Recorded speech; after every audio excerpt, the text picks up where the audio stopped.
Good morning 8th class students. So in this video we will discuss your chapter 2 of civics, that is understanding secularism. Okay, I already told you the meaning of secularism. If you notice, in the last topic we discussed about the meaning of secularism. So your next chapter is understanding secularism and the introductory. Now we will start with the introductory part of this chapter. In this, a story is given in which there is some imagination. ठीक है, जिसमें आपको कुछ imagine करना है.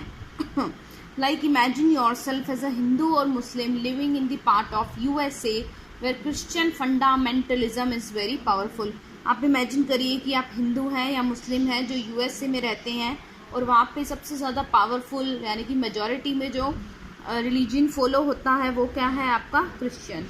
Suppose that despite being a US citizen, no one is willing to rent their house to you. आप US में रहने वाले US के ही सिटीज़न है लेकिन कोई भी आपको रेंट पे घर नहीं दे रहा है. How would this make you feel?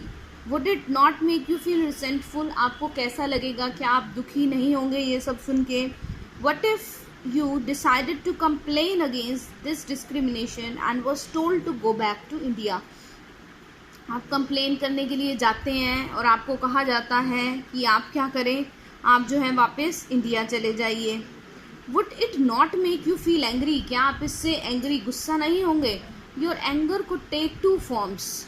देखो, आपके एंगर के टू फॉर्म्स हो सकते हैं. First, you might react by saying that Christian should get the same treatment in places where Hindu and Muslims are in majority. एक वे में तो अपना गुस्सा आप कैसे निकालेंगे ये कह के कि भाई जहाँ पे क्रिश्चियंस माइनॉरिटी में हैं और हिंदू और मुस्लिम्स मेजॉरिटी में हैं वहाँ पे क्रिश्चियंस के साथ भी ऐसा होना चाहिए जैसे अमेरिका के लोग जो हैं, अमेरिका के जो क्रिश्चियंस रिलीजन है वो हमारे साथ जैसा कर रहे हैं. अब देखिए क्या कह रखा है आगे. This is a form of retaliation. इसे हम रिटेलेशन कहते हैं कि मतलब अगर जैसा आपको बाकी ट्रीट कर रहे हैं आप चाहते हैं आप भी उनके साथ वैसा ही ट्रीटमेंट करें. और you may take the view that there should be justice for all. या आप दूसरा क्या होगा, आप ये चाहेंगे कि सबके साथ ही जस्टिस हो. You may fight stating that no one should be discriminated against in grounds of their religion practices and belief. तो देखिए क्या कह रखा है, हमें करना क्या चाहिए, हमें एक्चुअल में फाइट करना चाहिए. किसके लिए फाइट करना चाहिए कि किसी भी पर्सन को डिस्क्रिमिनेट, किसी के साथ भी भेदभाव नहीं होगा उनके रिलीजन के बेसिस पे, उनका कि वो कौन सा रिलीजियन फॉलो करते हैं. This statement rest on the assumption that all forms of domination related to religion should end. यानी कि धर्म के नाम पे, रिलीजियन के नाम पे अगर कोई डोमिनेट कर रही है, कोई मेजॉरिटी कम्युनिटी ये दिखाने की कोशिश कर रही है कि हमारा रूल चलेगा तो ये ख़त्म हो जाना चाहिए. This is the sense of secularism. Secularism हमें यही बताता है. और स्टूडेंट्स हम इसी से ही रिलेटेड, रिलीजियन से ही रिलेटेड जो है इंडिया के कॉन्टेक्स्ट में इसको रीड करेंगे. Okay students, now let's start with the first paragraph. History provide us with many examples of discrimination, exclusions and persecution on the ground of religion. देखिए क्या कह रहे हैं, हिस्ट्री ने जो है हमें बहुत सारे एग्जाम्पल्स प्रोवाइड किए हैं कि कैसे हमारी कंट्री में जो है लोगों के साथ भेदभाव हुआ है, लोगों को अलग किया गया है दूसरों से धर्म के नाम पे, रिलीजियन के नाम पे. You may have read about how Jews were persecuted in Hitler Germany and how several millions were killed.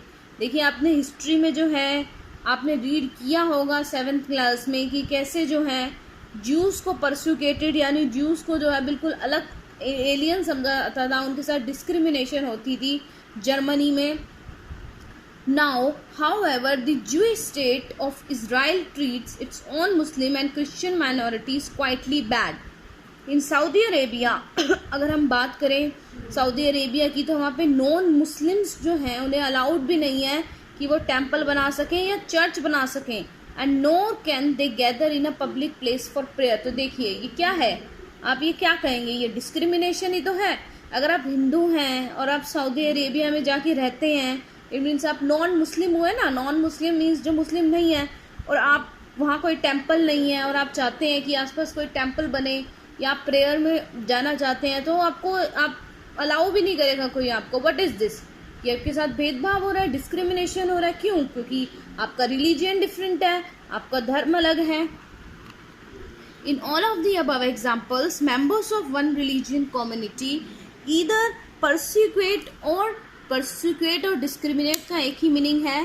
देखिए इसमें क्या कह रहा है, इन सभी एग्जाम्पल्स में एक रिलीजियन कम्युनिटी जो है वो डिस्क्रिमिनेट कर रही है, भेदभाव कर रही है against the member of the other religious community को, किसी दूसरी रिलीजियस कम्युनिटी को। These acts of discrimination takes place more easily when one religion is given official recognition by the state at the expense of other religion। क्या कहा जा रहा है इसमें कि एक रिलीजियन जो है दूसरे पे डोमिनेट क्यों कर रहा है?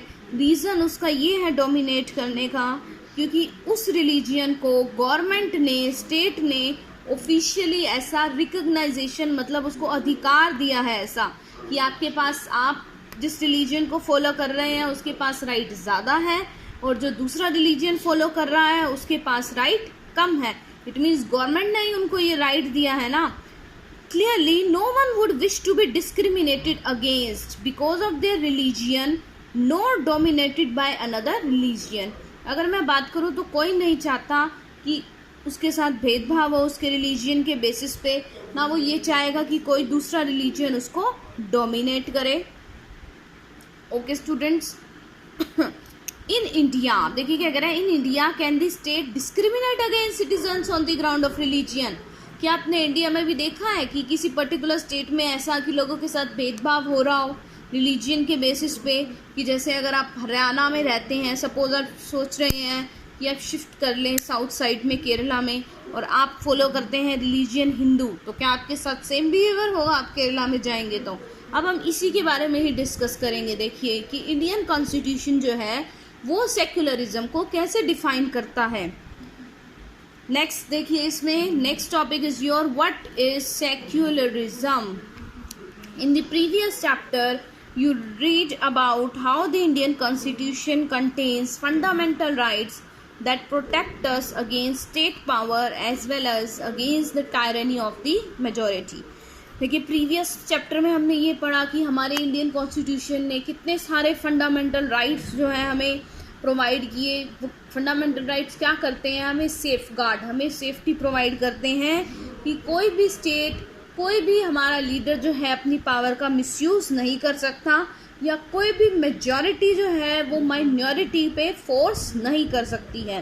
Okay, the Indian constitution allow individuals the freedom to live by their religious belief and practices and they interpret these. देखिए अगर आपको याद हो स्टूडेंट्स, तो अभी मैंने प्रीवियस वीडियो में ही जो आपको फर्स्ट चैप्टर की थी उसमें फंडामेंटल राइट्स में करवाया था, right to freedom of religion means every person have a right to follow any religion. तो हमारा इंडियन कॉन्स्टिट्यूशन जो है हमारे सिटीजन्स को ये फ्रीडम देता है कि वो कोई भी रिलीजियन को फॉलो कर सकते हैं, किसी भी रिलीजियन को प्रैक्टिस कर सकते हैं।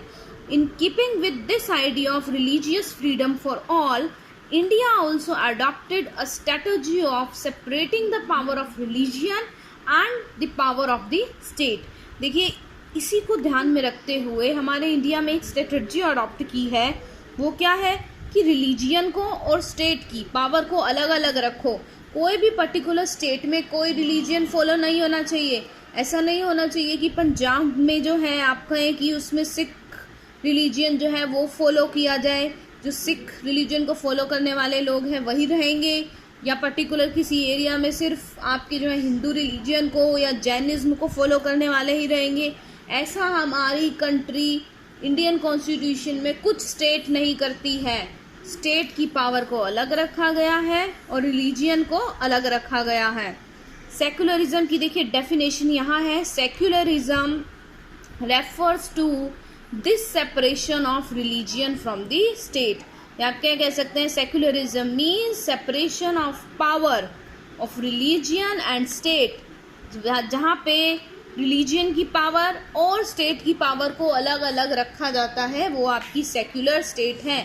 या आप सिंपल कह सकते हैं secular state is one in which no official religion is followed by the state. जहाँ कोई एक स्टेट का ऑफिशियल रिलीजन फॉलो नहीं किया जाता है। अब देखिए यहाँ पे सी और next topic now, why it is important to separate religion from the state. क्यों ज़रूरी है। अब हमने ये तो कह दिया कि भाई रिलीजन को स्टेट से अलग रखो, लेकिन क्यों रखें हम इसको अलग। देखिए क्या कह रहा है, discussed above the most important aspect of secularism is it separation of religion from state power. This is important for the country to function democratically. First बताता है कि भाई अगर आप चाहते हैं कि आपकी कंट्री डेमोक्रेटिक वे में फंक्शन करे तो वो बहुत ज़्यादा ज़रूरी है। Almost all countries of the world will have more than one religion group living in them. अगर हम हर कंट्री की बात करें तो हर कंट्री में ही एक से ज़्यादा रिलीजियन के लोग रहते हैं। देखिए आगे क्या कह रहा है, within this religious group there will most likely be one group that is in majority. और जो इतने सारे रिलीजियस ग्रुप रहते हैं उसमें से एक ग्रुप ऐसा होगा जो मेजॉरिटी में होगा वहाँ पे, जहाँ के लोग जो है ज़्यादा उस रिलीजन को फॉलो करते हैं। If this could quite easily use this power and financial resources to discriminate others against and persecute persons of other religion, this tyranny of majority could result in the discrimination। अगर वहाँ पे जो लोग majority में हैं वो अपनी power का यूज़ करके, रिसोर्सेज का यूज़ करके दूसरे रिलीजन के लोगों को डिस्क्रिमिनेट, उनके साथ भेदभाव करेंगे, तो ये जो टायरनी है, ये पावर है मेजॉरिटी की, इसे डिस्क्रिमिनेशन ही बोलेंगे हम। और इसे हम क्या बोलेंगे, कोहर्जन बोलेंगे। यानी कि आप फोर्सफुली जो है अपना डोमिनेट कर रहे हैं किसी माइनॉरिटी कम्युनिटी को, and at times even the killing of religious minorities. इससे क्या है कि आप देखते हैं ना, हिंदू मुस्लिम के बीच में दंगे हो गए, राइट्स हो गए, काफ़ी सारे लोग जो है वो मर गए, तो इसकी वजह से किलिंग भी हो सकती है। तो मेजॉरिटी कुड क्वाइट ईजिली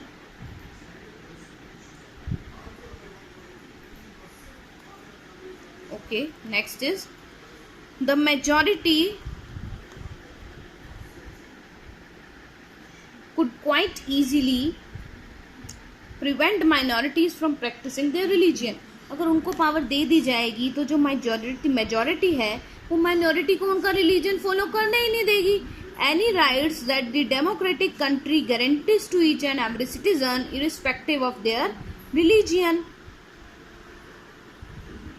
क्या कह रहे हैं, देखिए, any rights that a democratic society guarantees to each and every citizen irrespective of their religion, any form of domination based on religion is in violation of right.